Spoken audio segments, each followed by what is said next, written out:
Welcome to my channel. बहुत दिनों बाद वीडियो अपलोड कर रही हूँ, इसकी वजह से खेत चाहती हूँ। एंड कल से मैंने अपने लाइफ में 9, 8 एंड 7 रूल स्टार्ट किया है।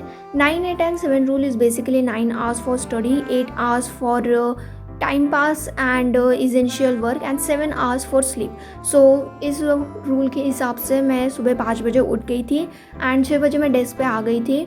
सबसे पहले मैंने वो टास्क नोट किए जो मुझे कंप्लीट करने थे। सबसे पहले मुझे करना था बॉटनी का लेक्चर, उसके बाद फिजिकल केमिस्ट्री के नोट्स रीडिंग करने थे एंड शॉर्ट नोट्स बनाने थे। फिर फिजिकल केमिस्ट्री का ही लेक्चर करना था।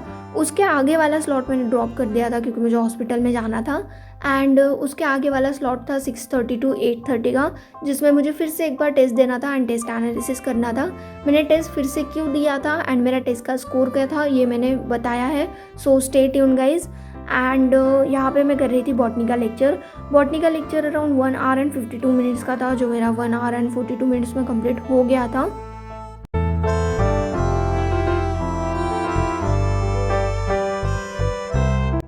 लेक्चर के बाद मैंने 8 से 9 बजे तक का एक ब्रेक ले लिया था एंड ब्रेक के बाद मैं फिर से पढ़ने के लिए बैठ गई थी।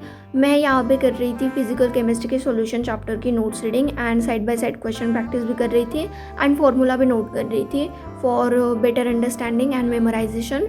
एंड मुझे वैसे तो नोट्स पढ़ने नहीं थे, लेकिन मुझे इसके बाद शॉर्ट नोट्स निकालने थे, तो इस वजह से मैंने सोचा कि पहले नोट्स पढ़ लेती हूँ फिर शॉर्ट नोट्स बनाऊँगी, क्योंकि शॉर्ट नोट्स परफेक्ट बनाने होते हैं यार, तो उसमें कोई गलती नहीं होनी चाहिए।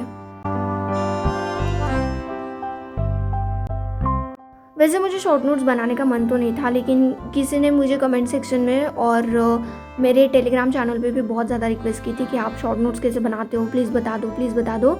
तो इस वजह से मैंने पहले 4-5 लेक्चर के शॉर्ट नोट्स बनाए थे, पूरे नहीं बनाए थे बीइंग ऑनेस्ट। सो मैंने आगे बताया भी है कि मैं शॉर्ट नोट्स कैसे बनाती हूँ। बहुत ज़्यादा रिक्वेस्ट की थी मेरे टेलीग्राम चैनल पे भी और मेरे यूट्यूब के कमेंट सेक्शन में भी कि मैं शॉर्ट नोट्स कैसे बनाती हूँ। तो यहाँ पे मैंने दिखाया है कि मैं शॉर्ट नोट्स कैसे बनाती हूँ।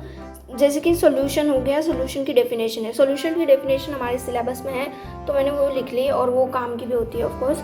अब टाइप्स ऑफ सॉल्यूशन में टेटरनरी सॉल्यूशन और कॉर्डिनरी सॉल्यूशन हमें है नहीं, सिर्फ इन्फॉर्मेशन के लिए सर ने बताया है तो मैंने वो नहीं लिखा था। नीचे जो बाइनरी सॉल्यूशन का पार्ट है, बाइनरी सॉल्यूशन की मैंने डेफिनेशन लिखी है यहाँ पे, आप देख सकते हो।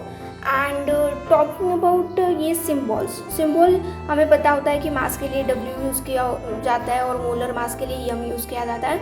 तो मैंने सिम्बॉल नहीं लिखे थे, सिर्फ इतना लिख दिया था कि सॉल्यूट के लिए 2 यूज़ होता है और सॉल्वेंट के लिए 1 यूज़ होता है, जैसे कि आप इस लाइन में देख सकते हो। And talking about dilute solution and concentration solution, ये हमारे सिलेबस में है तो मैंने वो नोट कर लिया था। एंड वहाँ पे आप 3 फॉर्मूले भी देख सकते हो। देन ये लाइन इम्पॉर्टेंट थी तो मैं उसे रेड स्टार्ट करके लिख लिया। टॉकिंग अबाउट कॉन्सेंट्रेशन टर्म्स, तो सबसे पहले हमें था मास परसेंटेज। तो मास परसेंटेज में मास परसेंटेज में आप देख सकते हो जैसे सॉल्वेंट और सॉल्यूट के लिए कौन से नंबर यूज़ किए जाते हैं, मैंने वो लिख रखा है। लेकिन क्योंकि मैंने वो पहले से लिख रखा है तो मैंने शॉर्ट नोट्स में नहीं लिखा था। एंड मैंने सिर्फ यहाँ पे शॉर्ट नोट्स में फॉर्मूले लिखे हैं एंड एक एग्जाम्पल लिखा है। जैसे कि यहाँ पे बहुत ज़्यादा एग्जाम्पल लिखे हैं, ये है, मैंने सारे एग्जाम्पल नहीं लिखे हैं, सिर्फ और सिर्फ वही एक ही एग्जाम्पल लिखा है। और वो भी क्यों लिखा है, क्योंकि एग्ज़ाम पे वक्त जब हम क्विक रिवीजन कर रहे होते हैं तो एक एग्जाम्पल हमें चाहिए होता है, इसी वजह से मैंने एक एग्जाम्पल लिखा। आई होप आपको समझ आ गया होगा कि मैं शॉर्ट नोट्स कैसे बनाती हूँ। एंड शॉर्ट नोट्स बनाने के बाद यहाँ पे मैं बैठ गई थी फिजिकल केमिस्ट्री का लेक्चर करने के लिए by Sudhanshu sir.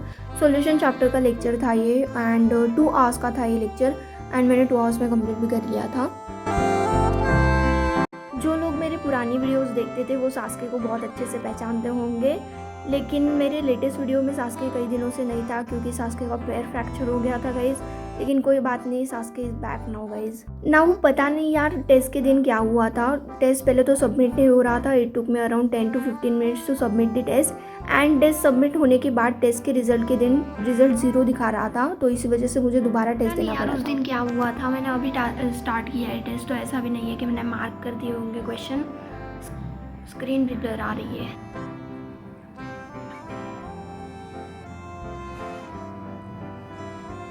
Okay, you can see the time. मैंने अभी टेस्ट स्टार्ट किया है, ठीक है, एंड सारे क्वेश्चंस ऑलरेडी मार्क्ड है। लाइक लिटरली सारे। ये रहा बॉटनी का पार्ट, ये रहा जूलॉजी का पार्ट, वहाँ पे भी सारे क्वेश्चन मार्क्ड है, ये केमिस्ट्री का पार्ट, और ये वही क्वेश्चन है जो मैंने अपने लाइव टेस्ट में किए थे।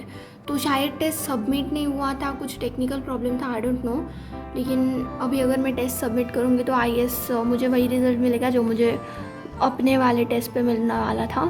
So let's submit it and let's see what's the result is. मैं अगर तभी ये कर देती तो शायद मैं पहले ही हो जाता। So this is my test score and या वैसे मुझे इतने कम मार्क्स बिल्कुल भी एक्सपेक्टेड नहीं थे, लेकिन फिर भी इट्स ऑल राइट कह के मैंने अपने मेंटोर से कांटेक्ट किया। उन्होंने मुझे कुछ टिप्स एंड ट्रिक्स दी एंड टेस्ट एनालिसिस कैसे करना है ये भी बताया। तो सबसे पहले तो मैं बैठ गई थी टेस्ट एनालिसिस करने के लिए एंड टेस्ट एनालिसिस करने में अराउंड 1 आवर लग गया था मुझे। मैंने हर क्वेश्चन को बहुत ज़्यादा पॉइंट टू पॉइंट नोट किया था एंड मतलब सारे क्वेश्चंस लिखे नहीं थे, बस अपनी गलतियाँ एंड कौन से क्वेश्चन में ज़्यादा इंप्रूवमेंट की ज़रूरत है ये सब लिखा था। एंड मेरे मेंटोर ने मुझे बताया था कि एक बुक पे ना आपके जितने भी प्रॉब्लम्स है वो लिख लो एंड उसी के नीचे एक टाइम टेबल बना लो जो आपको बनाना है। मतलब वो खुद बना के देने वाले थे, लेकिन मैंने खुद ही डिज़ाइन कर लिया क्योंकि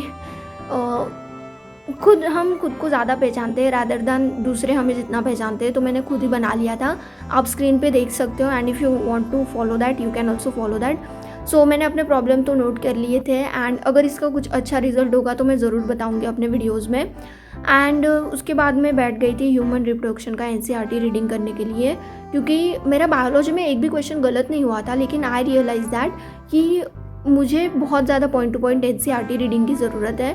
तो मेरे पास टाइम भी बचा हुआ था क्योंकि मुझे टेस्ट बार नहीं देना पड़ा था, मतलब टेस्ट देना नहीं पड़ा था ना, मुझे ऑलरेडी मार्क थे क्वेश्चन। तो फिर मैंने NCERT रीडिंग की एंड 8:30 तक मेरा स्लॉट खत्म हो गया था। एंड या that was it for today guys. मिलती हूँ नेक्स्ट व्लॉग में, तब तक के लिए bye bye, take care and don't forget to like share subscribe.